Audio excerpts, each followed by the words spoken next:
Le chef de l'État congolais a pris part aux commémorations des 80 ans du manifeste de Brazzaville. Il a profité également de lancer un appel à la solidarité pour combattre les forces terroristes à l'est du pays.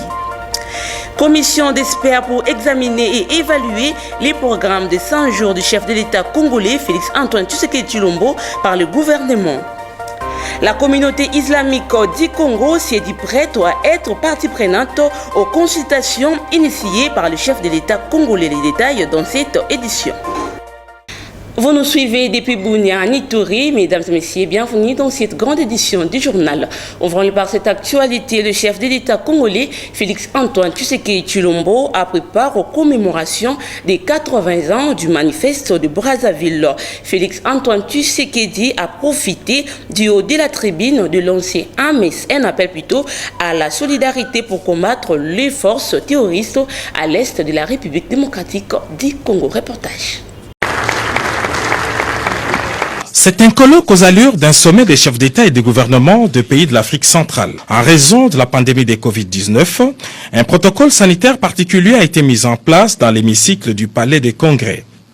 Au lieu de restitution de la vérité historique franco-africaine, les colloques de Brazzaville a le mérite d'accorder la parole à 5 chefs d'État et de gouvernement de la République démocratique du Congo, du Tchad, de la République centrafricaine, du Cameroun, du Gabon et du Congo-Brazzaville, pays hôtes. Devant ses invités de marque, le président Denis Sassou Nguesso a mis en exergue le rôle joué par la ville de Brazzaville il y a 80 ans dans la restauration de la souveraineté de la France, une page de l'histoire peu connue et très peu racontée. Voilà 80 ans que le général de Gaulle a uni son destin à celui des peuples de ce qui s'appelait alors l'Afrique équatoriale française, ainsi qu'à celui du Cameroun. Suite à l'appel du 18 juin 1940, lancé depuis Londres, suite au refus de la défaite et de la capitulation de la France devant l'Allemagne nazie, Brazzaville est devenue, selon les mots du général de Gaulle lui-même, le refuge de l'honneur et de l'indépendance de la France. Pour la France, représentée par son ministre des Affaires étrangères, Jean-Yves Le Drian, Brazzaville compte bien parmi les lieux de mémoire de l'Hexagone. C'est donc ici, à Brazzaville, que le général de Gaulle et ses premiers compagnons entreprirent, je cite les mémoires de guerre, d'arracher la France libre à l'exil. Et je pense que, 80 ans après, il faut remédier à cet oubli historiographique. Je pense qu'il faut le faire pour 2 raisons. D'abord parce que si l'on veut comprendre la France libre, si l'on veut comprendre comment elle a pu asseoir sa légitimité aux yeux des Alliés, comment elle a su trouver les ressources humaines, matérielles nécessaires à la poursuite de l'effort de guerre français, il faut comprendre ce qu'a été cette éphémère mais déterminante Afrique française libre. Du haut de la tribune du colloque de Brazzaville, le chef de l'État, Félix Antoine Tshisekedi Tshilombo, a démontré que son pays, la République démocratique du Congo, a aussi contribué dans la résistance déclarée en 1940 par le général de Gaulle. Il n'a pas non plus oublié les affres de la guerre à l'est de la République démocratique du Congo. La République démocratique du Congo est confrontée à l'est du pays à un terrorisme aveugle auquel s'adonnent des bandes armées qui font subir de violences sans nom aux populations et particulièrement aux femmes et aux jeunes filles, tantôt violées, tantôt enterrées vivantes, tantôt décapitées. Comme hier, il est difficile pour un pays de mener seul ce combat.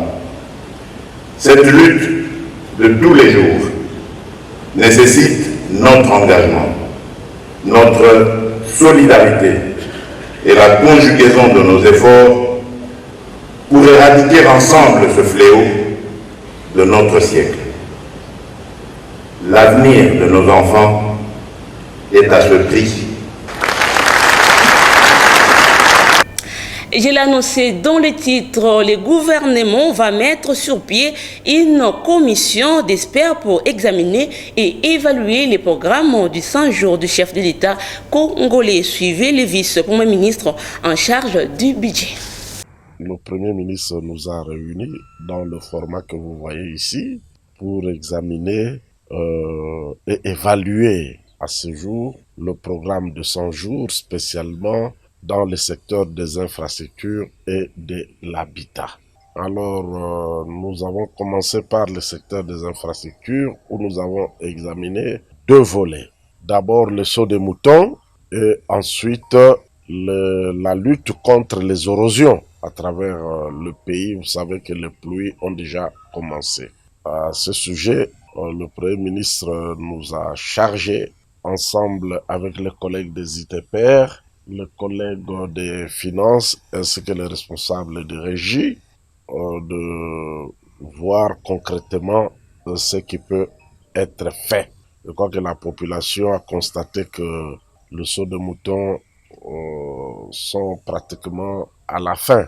Nous pouvons nous en réjouir, mais les sauts de moutons ne sont pas encore utilisés parce qu'il reste quelques travaux de finition. Nous allons les évaluer ensemble et le gouvernement est déterminé à apporter les derniers qui manquent pour achever ces travaux. Nous avons aussi examiné le dossier présenté par les collègues des infrastructures sur la lutte contre les érosions. Le premier nous a donné des conseils et des directives que nous allons suivre pour que ces travaux commencent très prochainement. Enfin, le collègue de l'habitat et urbanisme a présenté le dossier en rapport avec les habitats dans le cadre de 100 jours de son Excellence, Monsieur le Président de la République, chef de l'État.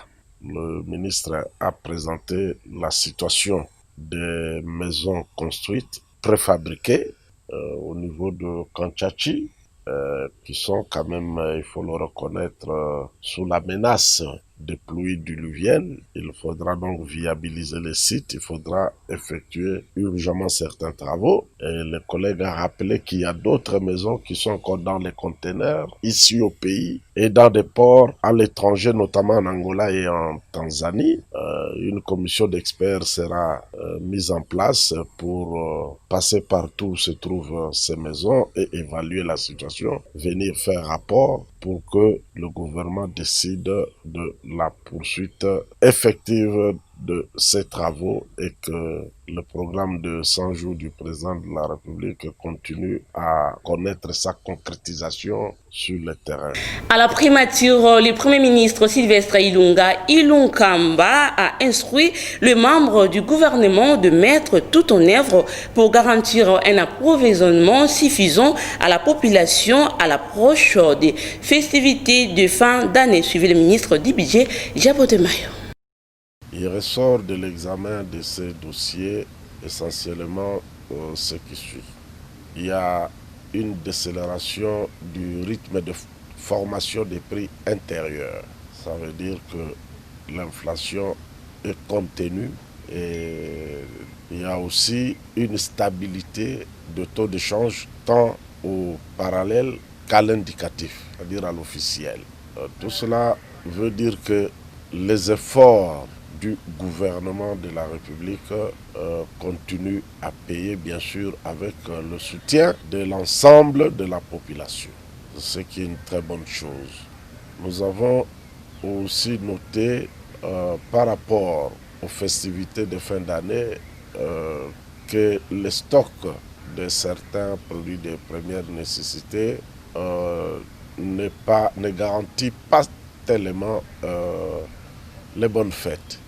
Et le Premier ministre a donné instruction aux membres du gouvernement ainsi qu'à la FEC qui était présente pour que tout soit fait pour que les Congolaises et Congolais passent les fêtes de fin d'année dans de bonnes conditions. M. l'administrateur délégué de la FEC a relevé malheureusement quelques tracasseries que subissent certains opérateurs économiques, ce qui expliquerait cette situation que je venais de souligner. C'est dans ce cadre que le Premier ministre m'a instruit, en tant que président de la commission ECOFIN du gouvernement, d'organiser 2 journées d'échange avec des opérateurs économiques pour comprendre leurs problèmes et essayer de proposer des pistes de solutions au gouvernement. Enfin, la note de Madame la vice-ministre de Mines en rapport avec le secteur minier a renseigné que la production minière se porte bien. Les entreprises minières continuent à produire et à soutenir les bons chiffres, de telle sorte que nos exportations de produits miniers ne souffrent pas. D'autant plus qu'il y a quelques embellis de cours de métaux sur le marché international. À l'Assemblée nationale, le ministre de la Décentralisation et Réforme institutionnelle, Azarias Roubewa Maniwa, était le mardi 27 octobre 2020 devant les élus nationaux pour donner les éléments des réponses à l'interpellation du député Moindo Nzangi en ce qui concerne la problématique des territoires des Minembwe. Les détails avec Joël Nomako. Suivez.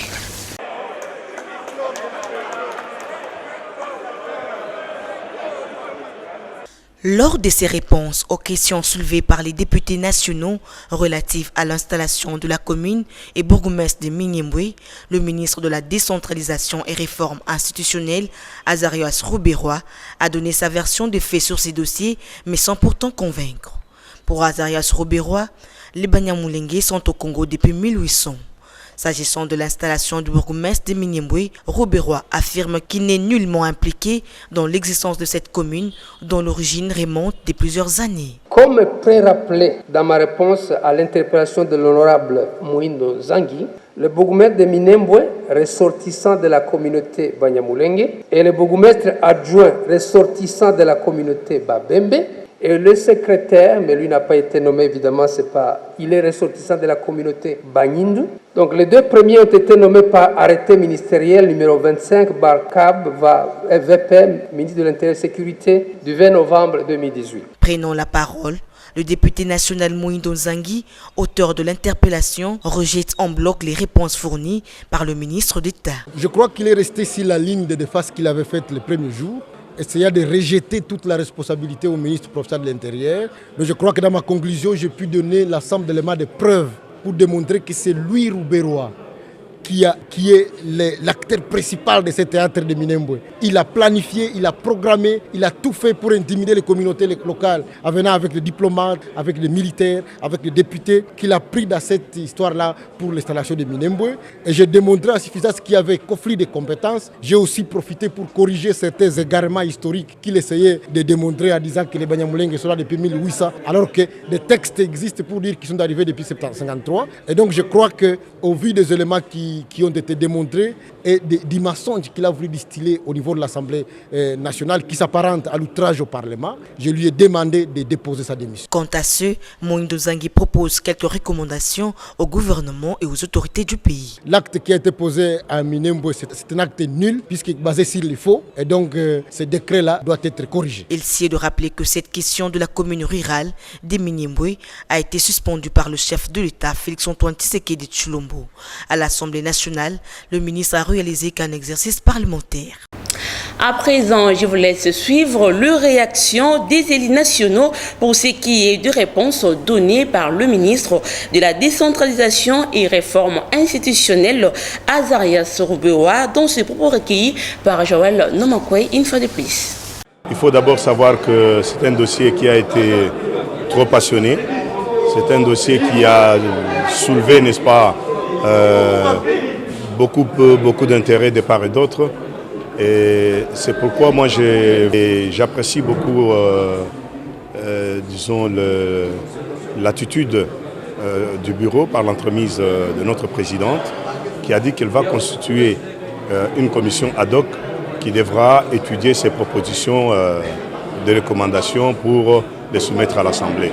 Je pense que c'est très objectif Et au-delà donc de toutes les passions qui ont été soulevées, on pourra faire sortir quelque chose de constructif pour le peuple congolais. Le ministre a établi clairement qu'il est menteur et par conséquent, il doit tirer les conséquences. Plus précisément, la nation congolaise était formée sur le mandat de la sécurité. Les populations qui s'appellent Banyaviura, Banyamulenge, Banyabouiche, Banyasessi, ce ne sont pas des ethnies congolaises. Ils doivent cesser de mettre le pays dans des conditions de sécurité. C'est la leçon à retenir. Tout le monde peut vivre au Congo, mais en respectant les lois congolaises et surtout en ne se mettant pas dans les conditions de malmener les autres. Le ministre lui a été demandé de démissionner, c'est très simple. Et ce que nous avons fait, ce n'est plus de faire une motion, mais de pousser la hiérarchie, ses chefs, à le démettre si lui ne veut pas. Toujours dans l'actualité, l'appel du chef de l'État congolais aux consultations qui visent la refondation de l'action gouvernementale autour du principe et des valeurs à la gestion du pays ne cesse de faire couler encre et salive dans la classe politique et religieuse. La communauté islamique du Congo s'est dit prête à être partie prenante quant à son représentant légal, Chies Youssouf Djibondo, est ici au micro des Dodo Kalonji et Delphine Tundula. Par rapport à la consultation que le chef de l'État a fait appel à tout le monde, nous le soutenons à 100%. Parce que de par notre religion, dans le Coran, au chapitre 3, verset 159, Dieu nous recommande ou recommande les chefs à consulter ses collaborateurs ou sa population quand il y a un problème. Donc le chemin que le chef de l'État, Félix Antoine Tshisekedi Tshilombo a pris, c'est un schéma tout à fait noble que nous soutenons à 100%. Bon, nous ne pouvons qu'être partie prenante à cette consultation, étant donné que nous sommes la seule comico qui est officiellement reconnue, dont nos statuts ont été publiés au journal officiel. Donc, officiellement, nous sommes la seule comico qui peut participer à la consultation que le chef de l'État vient de prendre comme initiative.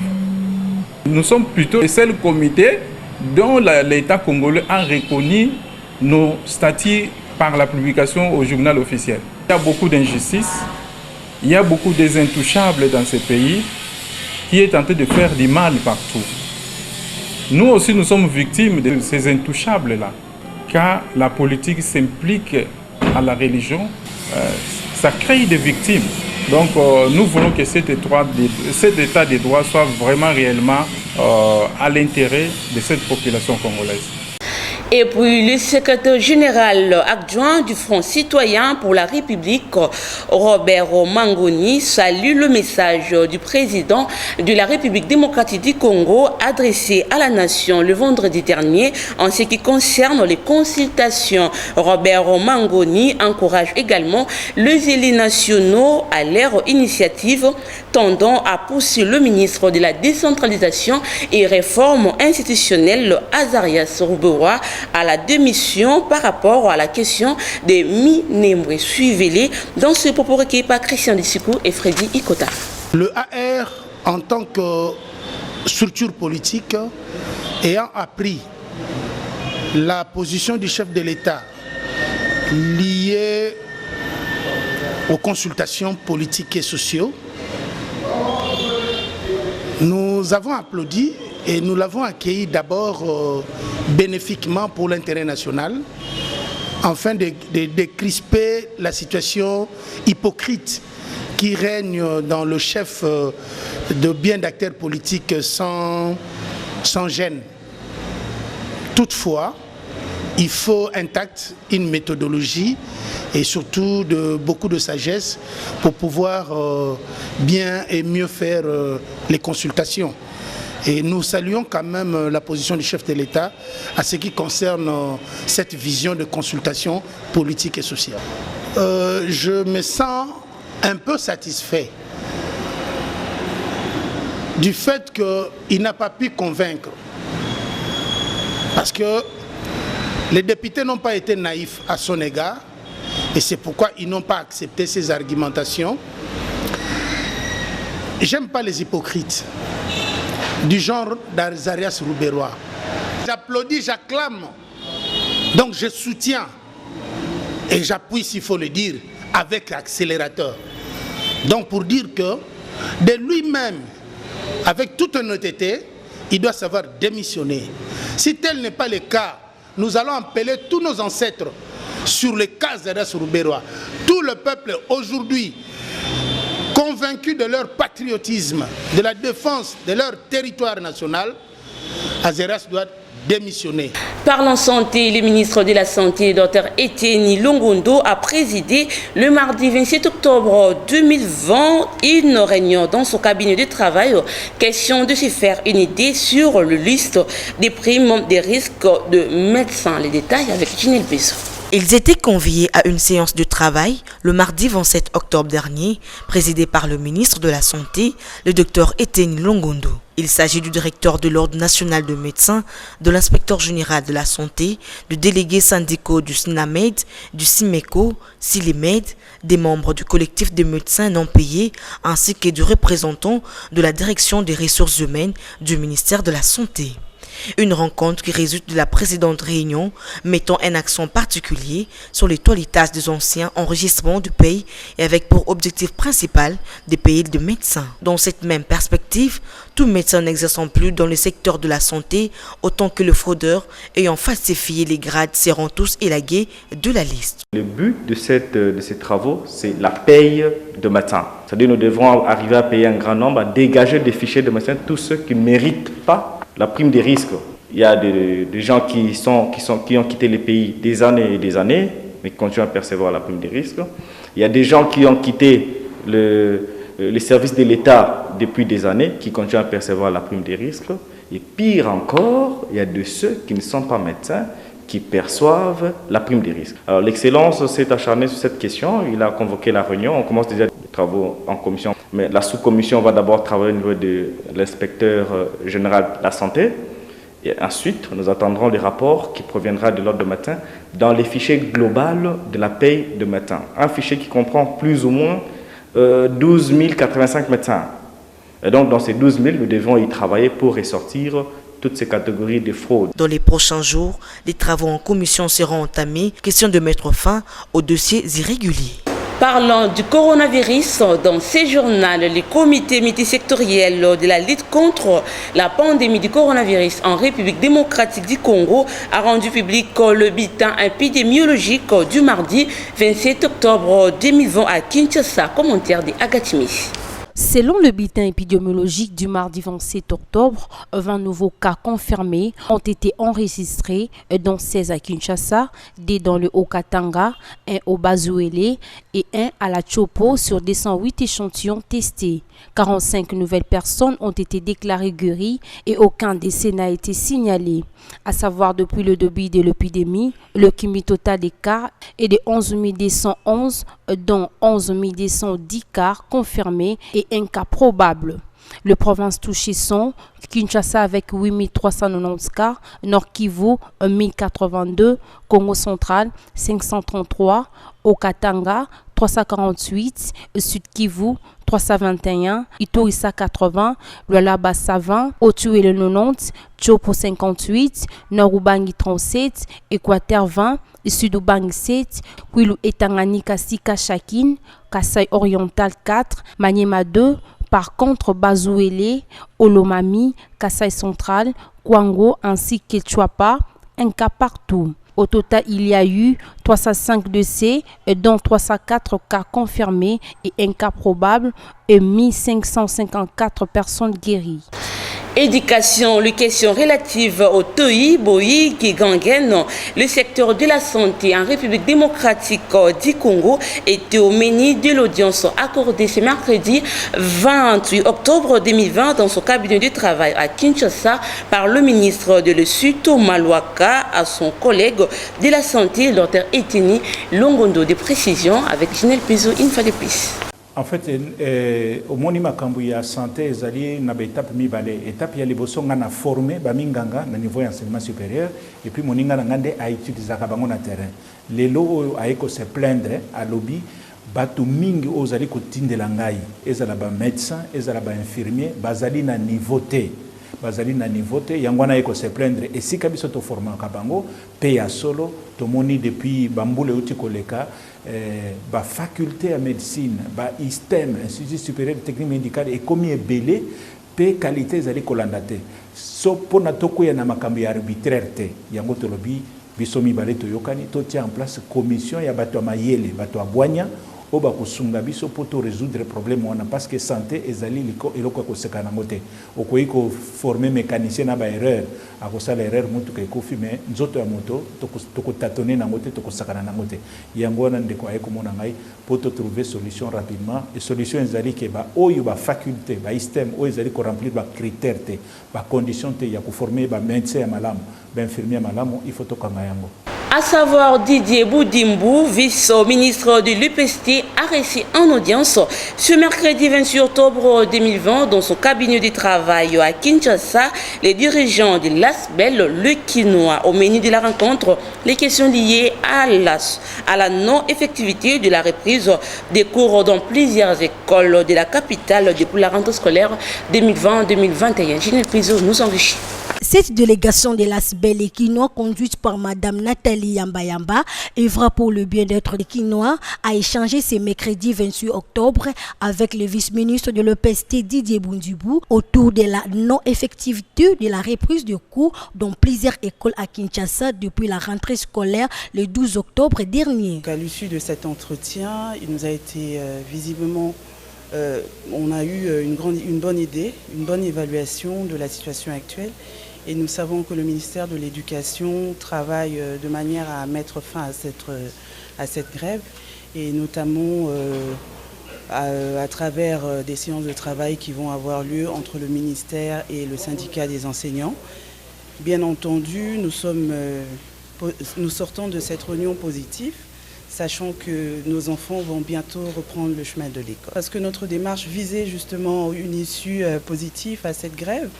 Nous avons parlé pour le compte des enseignants, mais aussi pour les comptes des parents d'élèves, parce que nous voulons que nos enseignants soient bien et aussi que nos enfants soient à l'école. Donc le but justement de notre association, c'est celle-là. L'ASBEL et quinoa a été éclairé par le numéro 2 de l'EPST sur la question et s'en est allé avec l'engagement du ministre de l'EPST pour le rétablissement de la dispensation de cours incessamment. Bouclons ce journal par cette actualité. Le gouverneur de la ville-province de Kinshasa, Jean-Tiningo Bilambaka, était le mardi dernier sur le boulevard Sindui, dans la commune de Kalamou, afin de se prévenir de la situation qui oppose l'association des vendeuses de véhicules sur les lieux et le parquet de Kalamou. Reportage de Ginelle Pissou. L'interpellation de l'association de vendeurs de véhicules de la place Sendoué de la commune de Kalamou par le parquet de cette municipalité n'a pas du tout rendu à l'aise le gouverneur de la ville-province de Kinshasa. Raison pour laquelle, le mardi 27 octobre dernier, Jean-Tiningo Bilambaka est descendu sur les lieux afin de s'imprégner de cette situation. Après échange avec les fondateurs de ces marchés de fortune connus pour la vente de véhicules, le gouverneur de la ville a rappelé à l'opinion publique que ce site est inviolable. Ce site, c'est un site non édificant, c'est-à-dire un site sur lequel on ne peut pas construire. Okay? C'est comme ça qu'on a affecté cet espace aux vendeurs de véhicules. Donc ils ont tout à fait le droit d'exercer leur commerce de vente de véhicules ici à cet endroit. D'ailleurs, dans les jours qui viennent, nous allons aménager cet espace avec des pavés pour qu'ils vendent des véhicules dans des conditions requises. Ce n'est pas... Rempli de joie, le fondateur de ces lieux publics salue la décision prise par le gouverneur. Monsieur Kassongo a lobby ma belisaye a ma depuis 1993. A fondé bis na parga Kalamu to longwe to ke na grande essence il y a une réquisition et pas ya bourgmestre ya Kalamu pour basi a comme la biso ke basi suspendre Moussa na biso do sala ba document ko to yango nyo surtout yango wala yango to bengi pour ben ça iya to l'accès na papier aye balikamu ndenge zo kendele po ye aloba na biso ke mabele oyo ezali mabele ya l'état eza ya motote bon lele comme ya monsieur Mukende ndenge nini na biso to sala musala na biso to boko la bana eza makambo kala donc biso pona biso to pesi longoni pa gouverneur to sepeli vraiment po to longi na biso esika oyo ina mokonza mboga. Le gouverneur de la ville-province de Kinshasa, Jassiningo Bilambaka, a donné des instructions fermes au directeur général d'Adi Construct pour aménager cet espace dans le sens de permettre à ces derniers de vendre dans les bonnes conditions. Il convient de noter que c'est depuis 1979 que ces vendeurs exposent leurs véhicules dans cet endroit. C'est par ici que prend fin cette édition, mais avant de vous quitter, voici donc le rappel des principaux titres. Le chef de l'État congolais a pris part aux commémorations des 80 ans du manifeste de Brazzaville. Il a profité également de lancer un appel à la solidarité pour combattre les forces terroristes à l'est du pays. Commission d'experts pour examiner et évaluer les programmes des 100 jours du chef de l'État congolais Félix Antoine Tshisekedi Tshilombo par le gouvernement. La communauté islamique du Congo s'est dit prête à être partie prenante aux consultations initiées par le chef de l'État. Fin complètement de cette édition. Merci infiniment à Naomi Katako pour la chefferie, Guilhem Mayamba, bienvenue Nzatuna et Freddy Ikotama pour la supervision technique. Merci à vous aussi de nous avoir suivis et bonnes conditions de programme sur la chaîne CBS. Au revoir. Vous pouvez suivre cette émission en rediffusion quand vous voulez, où vous voulez, sur www.dab.video. Dab.video, le divertissement congolais.